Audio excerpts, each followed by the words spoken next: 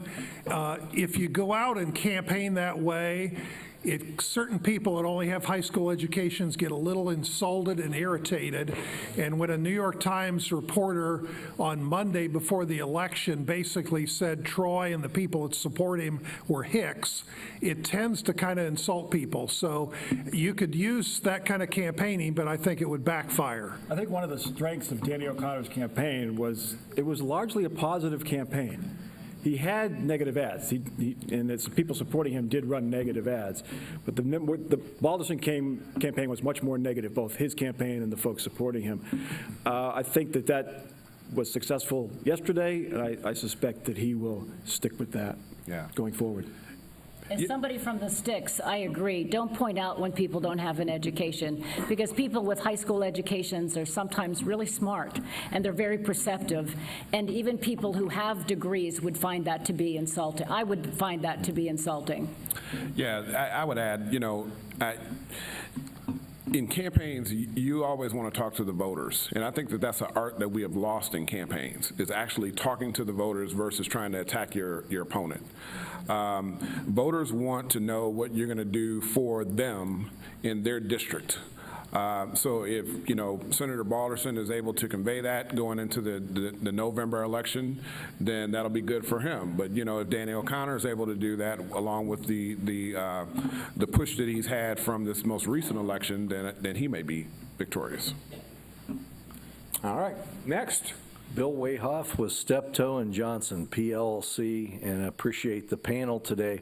Wondered if you could just comment, each of you, on an issue, the tariff versus free trade issue, that's traditionally really been a bipartisan, free trade has been for many years, and now we're kind of making a turn there.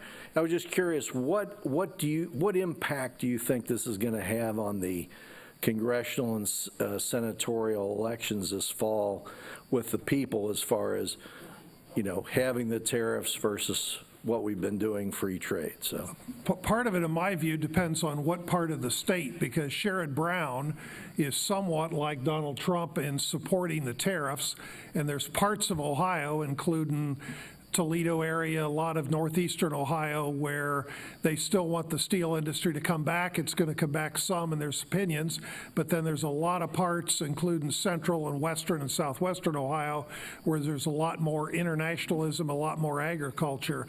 So it partly depends what part of Ohio, and people forget Mitt Romney tried in early October of 12, when he was running for president, to really pound on the tariff issue, and it really went nowhere in Ohio because Democrats didn't believe him, and the Republicans said a little more they believe in the trade. So trade is a mixed thing because, again, you've got Sherrod Brown and Donald Trump somewhat both on the same page. It's really tricky for Troy Balderson.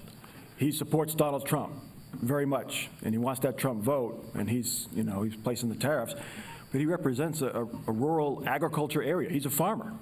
So he has to ride that line, how much does he support Trump on trade versus the soybean farmer who's seeing his income be cut. So it's really a tricky issue for him. It looks like O'Connor's just avoiding it. He's talking Medicare, Social Security, and new leadership. That's his message, 3 things. He's not even talking trade. Yeah, and those are all things that voters can relate to. We live in a global economy, and part of the reason why we're in this free trade versus tariff debate, and it's so prevalent in the news, is because Trump has alienated every foreign leader that we've been in contact with.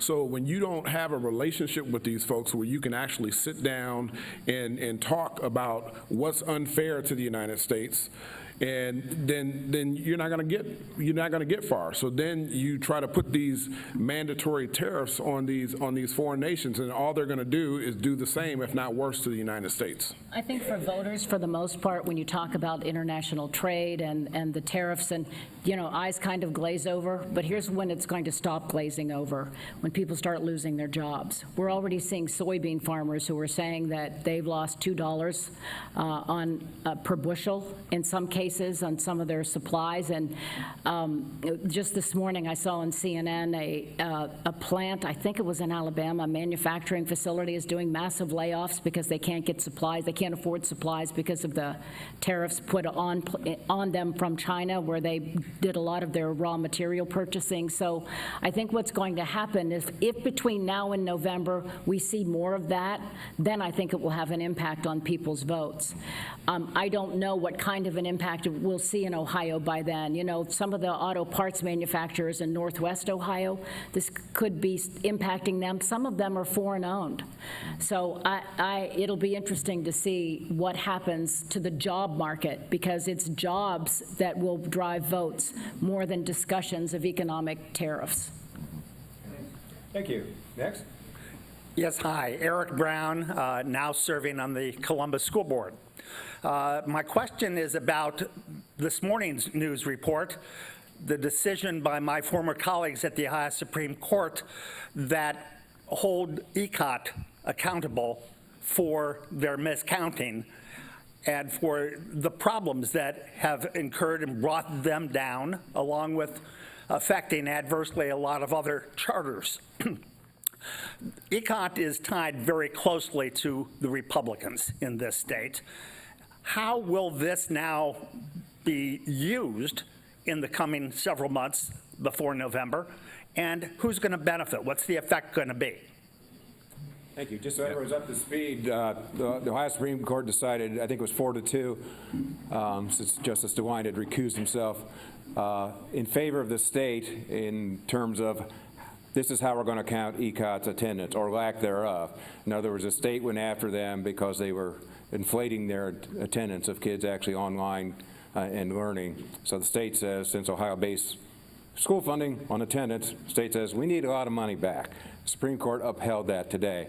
Democrats have been trying mightily to make this an issue beyond Central Ohio and make it stick to people like Dave Yost, Mike DeWine, and Troy Balderson is a supporter. But will this stick in November? Well, that's the question, whether the public cares. I hate to say it like that, but whether this is going to be an issue for the November election is whether people really connect the dots of how the folks that are running for governor, that are running for auditor, how their participation in the ECOT scandal is going to be viewed. It has been an issue for several months. We've seen everything in the newspaper about where ECOT has gone, but the issue is whether the public is going to make that a determination, whether they care about that with their next leadership. If I'm a Democrat who's putting an ad together, I am trying to make an ad that's going to make people understand why they should care.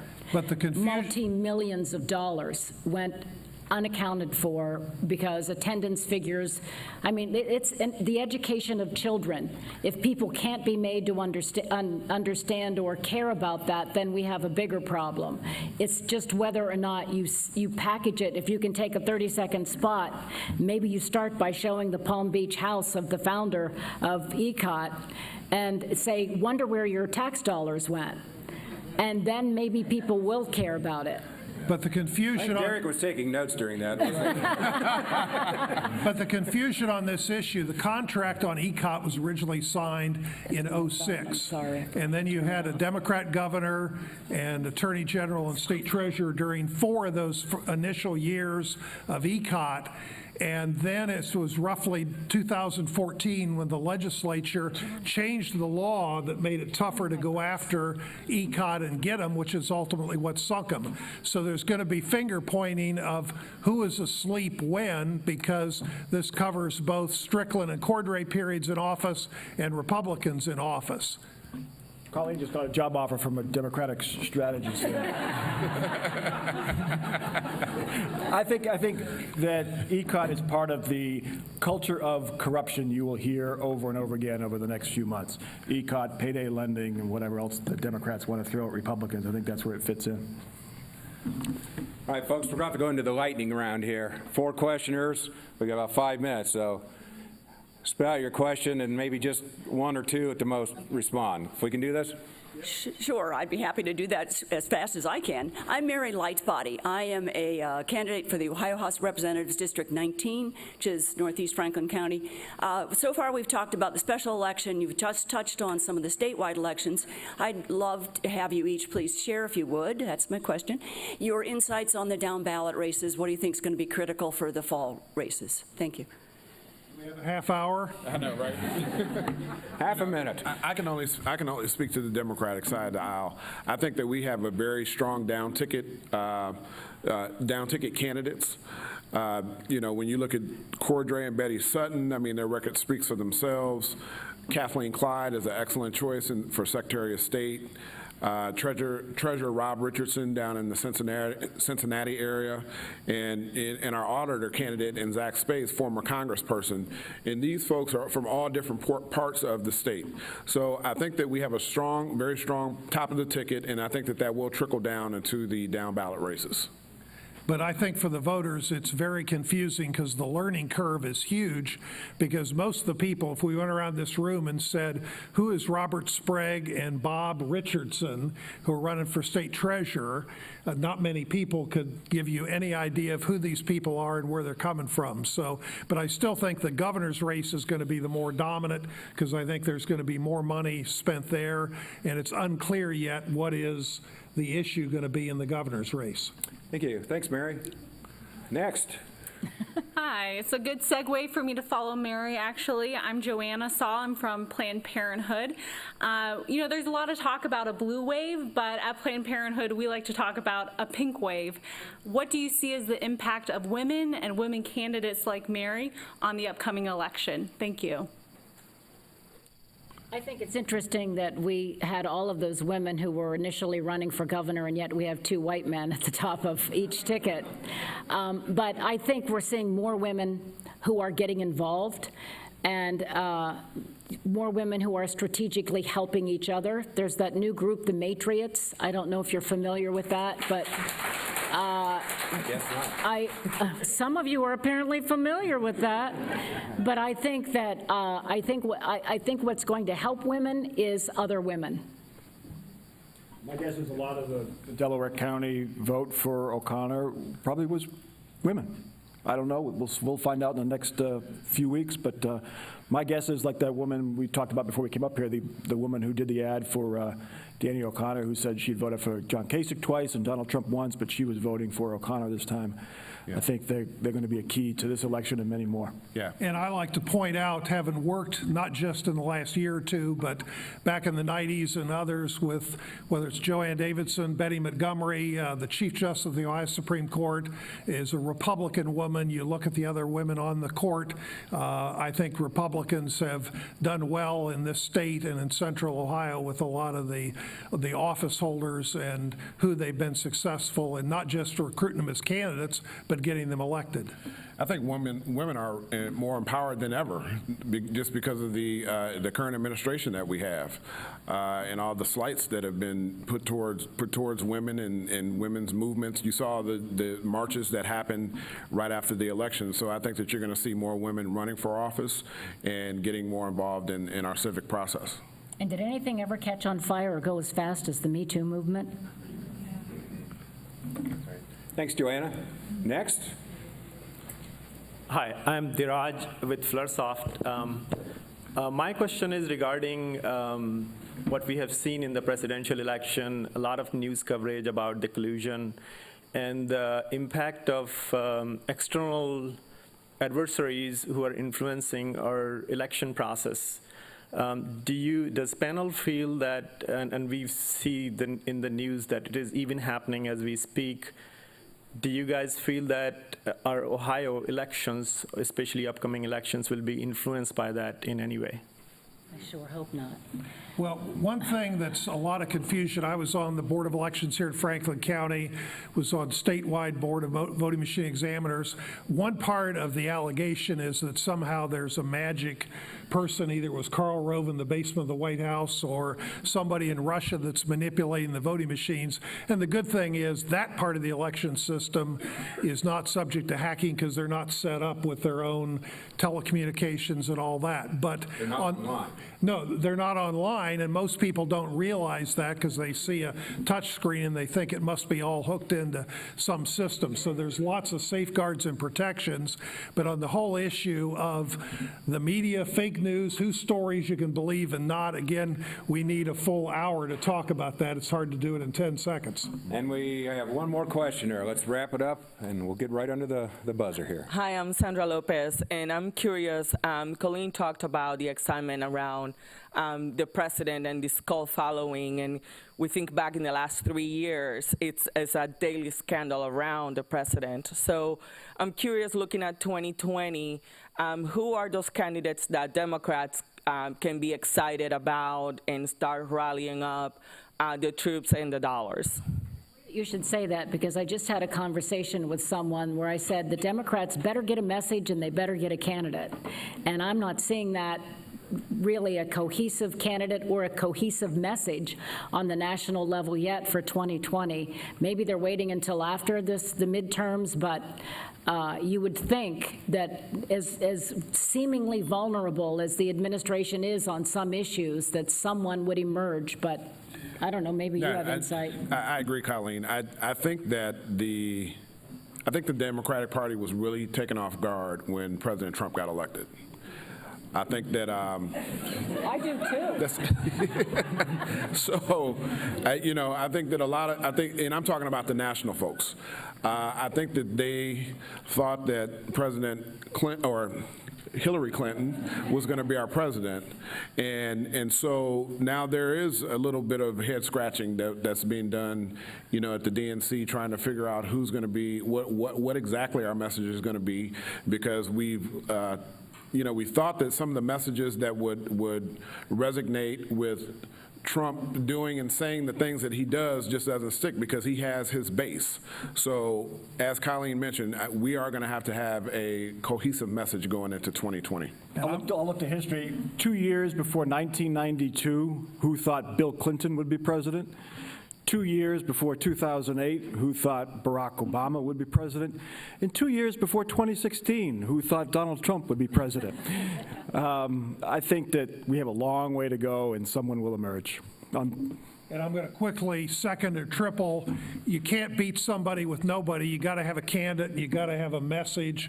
And with all due respect to Bernie Sanders, free Medicare and free college for everybody is not really going to sell. Real fast, yes or no? Sherrod Brown a viable candidate? Colleen? I think he is. He says he doesn't want to be, but I think he is. Absolutely. Gary? I'm all for him ceding the election this year and focusing full-time on running for president. And Michael? If he wins by 10, yes. All right. Folks, we're out of time, and boy, we could go along. Thank our panel with me.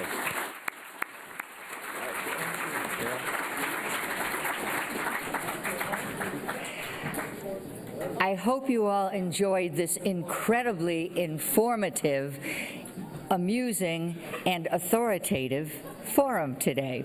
Please thank our sponsors, Hannah News Service, Ohio Farm Bureau Federation, and Planned Parenthood of Greater Ohio. And please thank our speakers, Derek Clay, Terry Casey, Colleen Marshall, Mike Thompson, and Daryl Rowland. And thanks